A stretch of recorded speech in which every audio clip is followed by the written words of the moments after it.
Hello you lovely lot and welcome to another video. My name is Katie and today we are going to open the very last box of UpCrate for this year. It's been a little bit up and down this year I think with UpCrate, so let's hope that this last box at least is a good one. The featured artist of this box is called Hulpman and there is a bit of a graffiti type theme going on there. I also really like the sticker sheet too, although I'm going to have some fun trying to prize out which ones are the stickers and which are the remaining parts of the paper, but hey ho! Upon opening these goodies I noticed we have some black paper, some Spectrum Noir metallic markers and some water-based metallic markers, some silver and gold leaf, and some UHU glue. Interesting. Obviously you also get the Bottle Post magazine, which I'm very quickly flicking through here so you can slow it down and watch it at your leisure as you please. Now if you're a bit of a long time subscriber you'll know that I've used these before, pretty much all of them apart from the glue and the gold leaf, but we'll get to that. So to be more efficient and to use up my existing supplies I'm just swapping them out, but they are pretty much the same and I'll go through them while I guess swatch them out. So to begin with we have the Spectrum Noir metallic markers in the rare minerals range. The colours in there include pink quartz, red garnet, green citrine, jade green, blue topaz and amethyst. And rather than just using a whole sheet of paper to just swatch these out and just write the names next to them, I thought I'd just sort of zen doodle for a little bit whilst I was thinking of what to do for a bit more of a main piece. The other metallic markers that we have are again the Spectrum Noir and they are the metallic paint markers. We have a 4mm chisel in liquid gold and a 3mm fine in quicksilver. Now I quite personally like these supplies, I've featured them a few times on the channel, so I'm quite happy with what we've got even though it's a duplicate of something I already have. I'm actually quite glad that I've got some spares because even though these are okay now, eventually they are going to run out and some of them are ever so slightly beginning to show signs of that, so I'm quite happy I've got some new ones. The water-based metallic markers have two ends to them. You have a fine sort of very small bullet tip and then you have a brush tip at the other end, and they're really nice to work with for either creating details with the small nib or more gestorial strokes with the pen with that brush tip, and also that brush tip is pretty good for getting large areas covered. The metallic paint markers, the ones we have in gold and silver, again I'm really happy with them. I think they are really nice and shiny and, well, I guess vibrant's not the right word because it's just gold and silver, but they are super shiny and they are really nice consistent pens with their lines. Very much similar to how you would activate a Posca pen, give them a shake, push the nib down, you know how that works. Obviously though, unlike a Posca pen, these are not a water-based marker, so just be mindful, they are a little bit smelly as well, but I've had worse. I like the fact that a chisel tip was included as well, because you can get some really fine lines by just using the corner of the chisel tip, as well as broader strokes by, I suppose, using the flat of the chisel tip.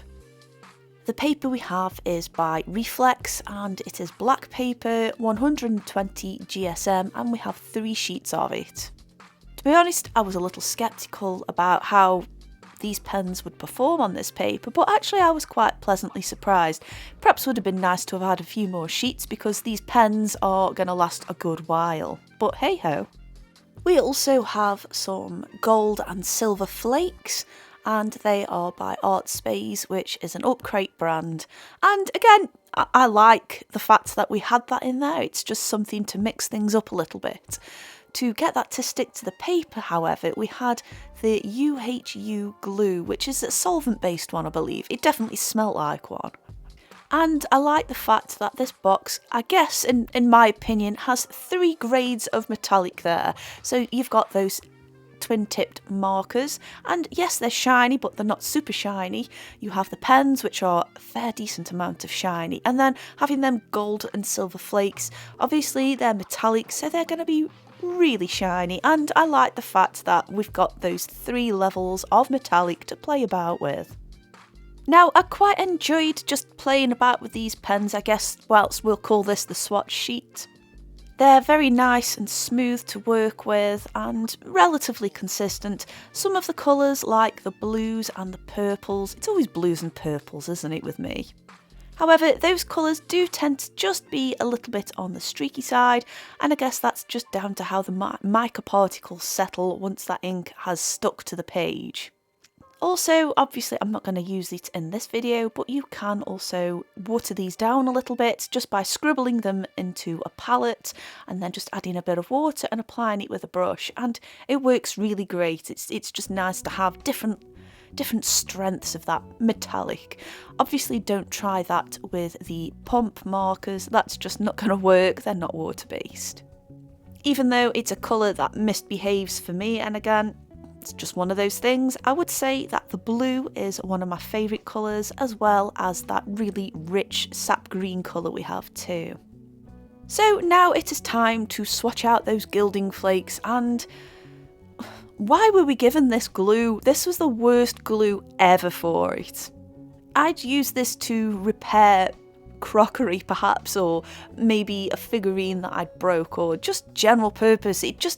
It seemed to soak into the paper really quickly, and when it came to adding the gold flakes, which I hasten to add went absolutely everywhere, it just didn't want to stick. And how are we supposed to get a good intricate line? That glue moves very quickly out of the tube, and I couldn't quite get the details down that I wanted. I like the fact we were given at least something to stick it down with, but wouldn't a glue stick have been better, like a Pritt stick or something, or a very small one of those detailing crafting glue pens that you can get, and UpCrate have featured them before. I personally think that would have been better, but hey ho.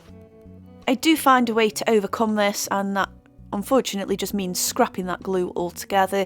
I actually have some gilding paste, so, well, not gilding paste, but like a gilding glue, and I do end up swapping that out, but that's a little later on in this video.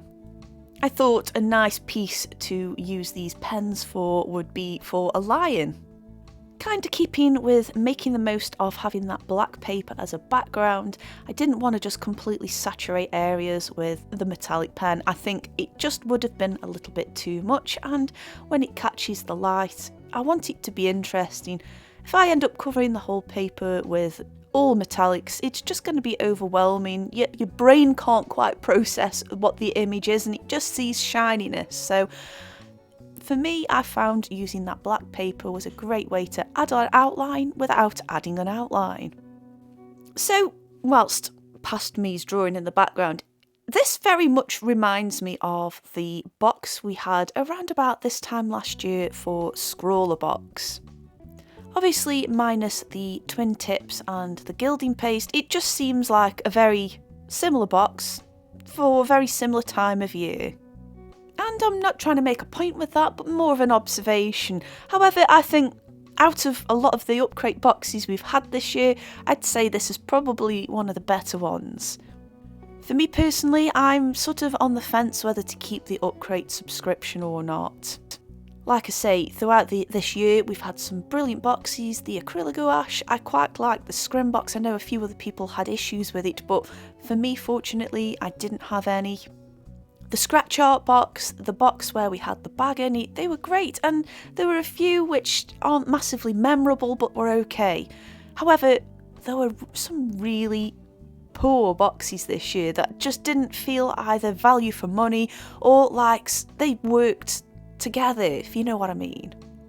And also the advent calendar, yes, we got a lot of good stuff in there, but it suffered with what a lot of the boxes this year has, and they just didn't go. There was a lot of items in there that I'm going to have to make additional purchases just to be able to use. I think out of curiosity I might hang on for a couple more boxes before making any decisions. Hopefully UpCrate will have somebody who knows how the materials work and can properly put a box together.